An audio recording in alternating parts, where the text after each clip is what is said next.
CPRB também tem toda a ação que ocorreu, ele tem uma pequena alteração para o ano que vem. Então, ela começou lá em 2011, incluiu a CPRB, aí ele foi incluído setores, tal. Aí tem um projeto de lei, 2017, a MP 774, que prevê o fim da desoneração da folha para a maioria dos setores atualmente beneficiados. Então, isso aqui está em...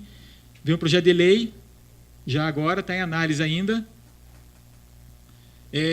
Argumento do governo para fim da desoneração. Necessidade de reduzir o déficit previdenciário, previdência social, por meio de redução das renúncias fiscais, com consequente aumento da arrecadação. Porque a CPRB, para muitos setores, acabou valendo a pena. Eu pagava um percentual do faturamento ao invés de pagar os encargos da folha. Aí era uma vantagem que acabava tendo. Então, ele está querendo reduzir isso aí e acabar com isso daí. Então, ele está excluindo alguns setores. Ramo tecnologia e informação, teleatendimento, call center, hotelaria, comércio varejista, indústria, vestuário, calçado e automóveis, a princípio seria excluído da CPRB, que hoje estão. Manteria transporte coletivo de passageiro, rodoviário e ferroviário, construção civil e de obras de infraestrutura, comunicações, rádio, TV, serviços de informação. Esses, a princípio, permaneceriam na CPRB. Então, aqui, a alíquota, a ideia, essas aí que poderá acontecer, 2% para transporte coletivo, 4,5% construção civil e 1,5% jornalística e radiodifusão. Então, essa é a ideia deste projeto de lei de 2017. Está em análise ainda, não foi ainda apreciado, talvez seja apreciado esse ano ainda a situação. Então, a alíquota vai variar, então, vários outros setores foram todos excluídos, ficariam só esses aqui, e daí com alíquotas diferenciadas aqui. Após ser analisada em caráter conclusivo na comissão especial, e não houver recurso, seguirá, então, ela está na comissão especial, se não houver recurso, vai para o Senado. Seja aprovada esse ano, antes do beneficiário da exoneração, teriam que voltar à condição de receita mensal já em 2018. Já foram apresentadas 85 emendas ao projeto. Então, bem provável que acabe, talvez, por conta do número de emendas, acabe não dando tempo de aprovar esse ano ainda isso daí. E o fisco prevê que haverá uma renúncia fiscal de 12 bilhões e meio com essa redução. Então, se ele fizer isso, ele vai acabar arrecadando mais 12 bilhões e meio ano que vem por conta da desoneração de alguns setores, de retirar alguns setores da CPRB. Então, a ideia é só notícia também dessas questões.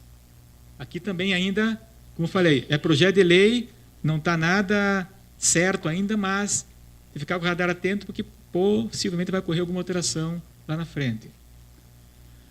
Aí, acho que essa aqui é a última questão, fundo de investimento.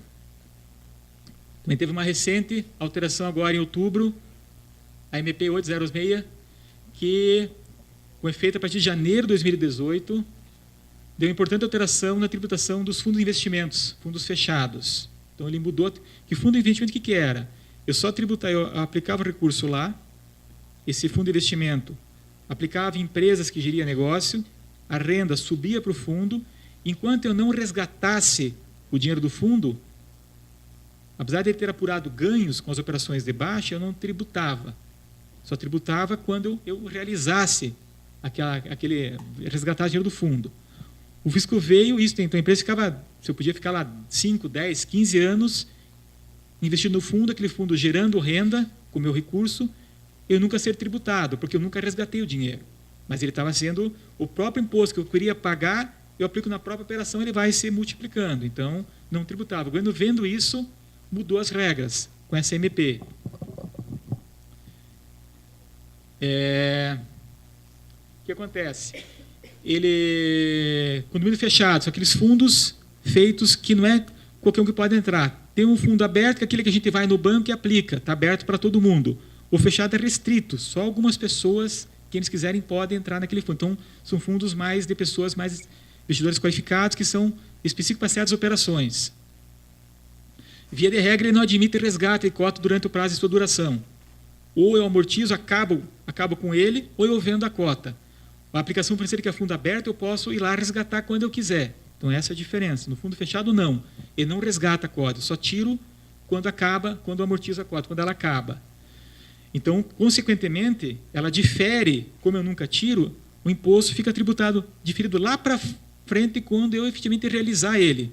Até então ele não é tributado, mesmo que tenha um ganho lá dentro, eu não tributo. Então, a grande vantagem é eu usar o dinheiro que seria entregue ao fisco por conta do ganho que eu tive, mas como eu não resgatei a cota, eu não tenho que pagar imposto, o dinheiro fica dentro do fundo para ser reaplicado na operação que eu estou querendo fazer. Então, eu acabo usando o próprio imposto para ter como capital de giro na minha operação. O governo viu isso e falou, opa, vamos acabar com isso daí. Então, essa MP, ele veio e veio várias tratativas. Primeiramente, vamos tributar o estoque de lucro que tem acumulado lá dentro. Eu só tributaria quando resgato. Não, então vamos esperar o seguinte, não precisa resgatar. Em maio de 2018, você vai apurar qual é o lucro que você teve desde quando você comprou a cota até maio. Então, a cota valia R$1 lá em 2008, quando eu comprei. Agora, em maio, a cota vale R$2, ou R$2,50, porque aquele fundo cresceu, teve rendimento e tudo mais, e eu nunca tributei nada, porque eu não resgatei a cota. Então, vai chegar em maio, vai ver o estoque de cota que eu tinha. Qual foi o meu ganho? Nesse caso, a cota custava 1, está valendo 2,5, então eu tive ganho de 1,5. Sobre esse ganho, eu tributo, em maio já, o chamado Come Cotas. É uma tributação, não é definitiva, ela é uma tributação só ainda antecipação do imposto, então tributo já e já pago para o fisco esse dinheiro. Então já é uma mudança forte na sistemática do fundo, que antes nunca era tributado, agora passou a ser tributado com o Come Cotas. Então, maio já faz um corte.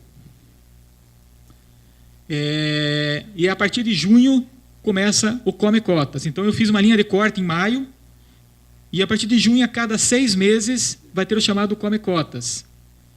Então, mês de maio, em todo mês de maio e novembro, eu vou apurar o lucro daquele período e vou tributar também. Eu fiz um corte em maio, e em novembro eu olho de volta. Quanto vale a cota? Agora vale R$2,70. Em maio estava R$2,50. Então, sobre esse 20 centavos, eu já tributo Come Cotas também. Vou maio do ano que vem. Quanto a cota? R$3. Tributou a R$2,70. A diferença de 30 centavos, tributa também. Então, ele vai tributar a cada 6 meses a título de antecipação, não é definitivo. Então, ela vai... E daí já, claro que vai... Quem paga esse imposto é o próprio fundo, o próprio administrador do fundo, ele que recolhe para o fisco aquilo. Então, automaticamente, o dinheiro que antes ficava lá dentro é repassado para o fisco a cada 6 meses por conta do Come Cotas. Então, reduz a cota do fundo, por isso chamado Come Cotas, reduz a cota do fundo para repassar para o fisco o dinheiro de uma tributação ainda antecipada. Esses são os fundos fechados. Alguns fundos ainda permanecem na tributação antiga, no modelo antigo. Fundo de investimento imobiliário, fundo de investimento direto creditório, fundo de investimento em ações. Então, esse ainda permanece na sistemática antiga. Ou fundo fechado, que já tinha prevista a liquidação até o final do ano que vem. Já está prevista a liquidação no estatuto dele, que ele vai encerrar no ano que vem, não tem por que fazer toda essa tributação antecipada em maio, e junho e novembro. Já vou acabar no ano que vem, então tudo bem, espere, você não precisa fazer nada disso. Já estava previsto o encerramento dele. O caminho dele já ia tributar em 2018 o ganho efetivo dele. Então, a retenção varia de 15% a 22,5%, dependendo do tipo de fundo, dependendo a situação, ela tem uma variação, depende do prazo também do fundo e tudo mais. Então, varia, depende da situação, o tipo de fundo.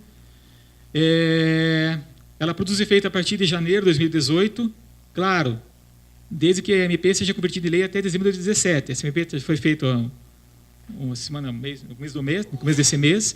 Ela tem que ser aprovada até dezembro para valer para o ano que vem, para ter o princípio da anterioridade. Ela não tem validade para o ano que vem.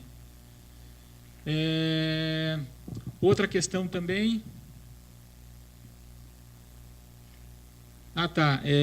outra questão também, o fundo de investimento, se ele é qualificado ou não. O que acontece é o seguinte, o governo quis também distinguir fundos de investimento de fundos que são semelhantes a uma holding empresarial.